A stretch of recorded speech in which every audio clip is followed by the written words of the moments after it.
Summer 2026 has absolutely no business being this stacked. We've got the final chapter of one of the big three, the Isekai that redefined the genre, making its long-awaited return, and a movie fans have been waiting over a decade to see. These are my top 10 most anticipated anime of summer 2026.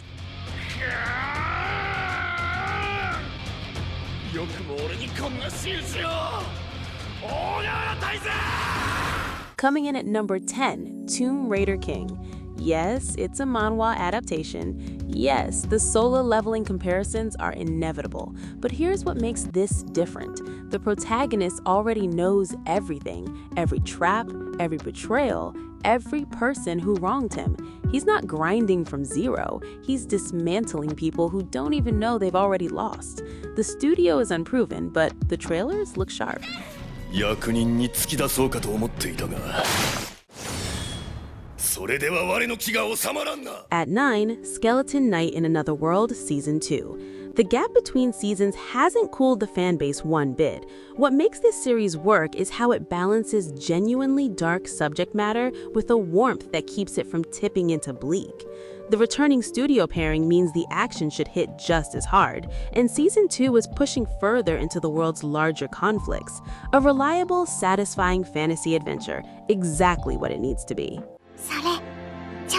Number 8 is I Want to Love You Till Your Dying Day. Don't let the title mislead you. This one carries real emotional weight and asks some uncomfortable questions that most seasonal anime simply won't go near.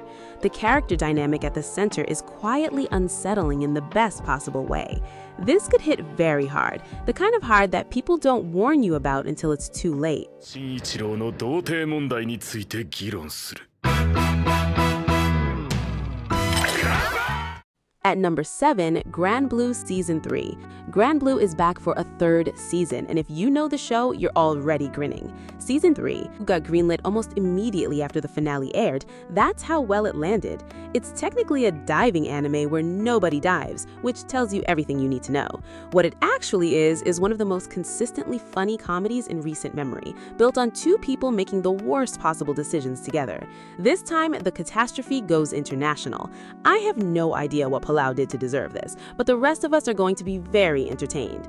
Number 6, Smoking Behind the Supermarket with You. A salaryman, a parking lot, a cigarette. That's the entire pitch. It started as a Twitter webcomic, won the Next Manga Award in 2022, and quietly built one of the most devoted followings in the slice of life space. No isekai powers, no high stakes. Just two people slowly figuring out what they mean to each other. That restraint is exactly why it works. This is the one that'll sneak up on you.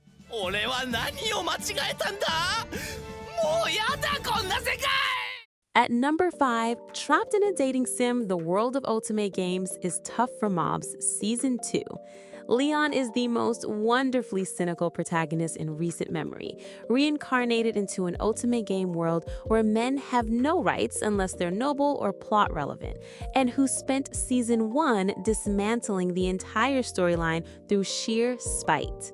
Season 2 pulls him into bigger political conflicts he absolutely did not sign up for, which is exactly the kind of setup this character thrives in. If Season 1 worked for you, this is more of everything that made it click. この世の呪いと戦える Number 4 is years in the making, literally. Puella Magi Madoka Magica the movie Walpurgisnacht Rising is the direct sequel to Rebellion, which came out in 2013. The delays were real, the waiting was brutal, and the release date is now confirmed for August 28th. The creative team is the same dream lineup that made the original one of the most important magical girl anime ever produced. After more than a decade, this story is finally continuing. You don't build this much anticipation by accident. At number 3, Bleach Thousand Year Blood War, The Calamity. This is the finale. Studio Pierrot has treated this entire adaptation like a chance to correct history, and 3 cores in, they've absolutely earned the benefit of the doubt. Tight Kubo has confirmed there will be more anime original content than any previous core, which means the ending might finally get the space it deserves. The first 3 episodes are even getting US theatrical screenings before the broadcast premiere. That's how much weight this carries. For a lot of people who grew up with this series, this is a goodbye 20 years in the making.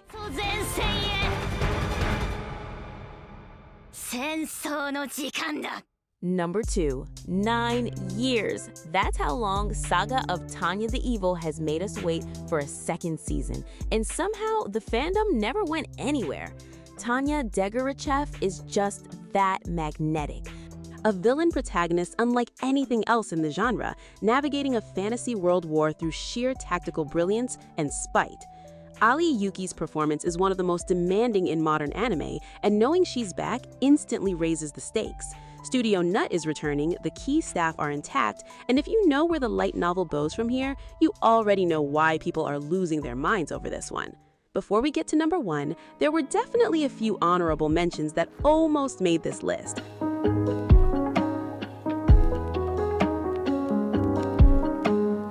But there's one anime that was always taking the top spot.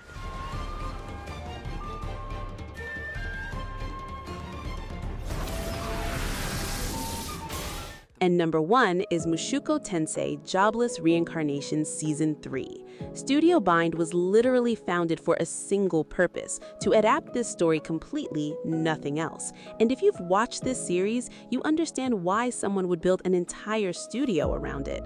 Mushoku Tensei isn't just one of the greatest isekai anime of all time, it's one of the greatest anime of all time, period. The character writing is on a different level. Rudius feels like a real person, growing in real time, shaped by failure, grief, and the people around him in ways that most anime protagonists simply aren't. The world doesn't bend around him, he bends around the world, and that commitment to grounded, honest storytelling is what separates this series from the 100 other isekai airing every season. Season 3 kicks off a new arc, and the reunion that light novel readers have been waiting years to see animated is finally here. The kind of moment people describe as a milestone, not just for this series, but for the genre. Studio Bind has made it clear they would rather take their time than compromise a single frame of it. That philosophy has defined every season they've made, and it shows. This is the one. And that's my list. Honestly, if even half of these shows deliver, summer 2026 could end up being one of the strongest anime seasons we've had in years. Let me know which anime you're most excited for. And if I left out one of your favorites, reminds me in the comments. I'll see you in the next one.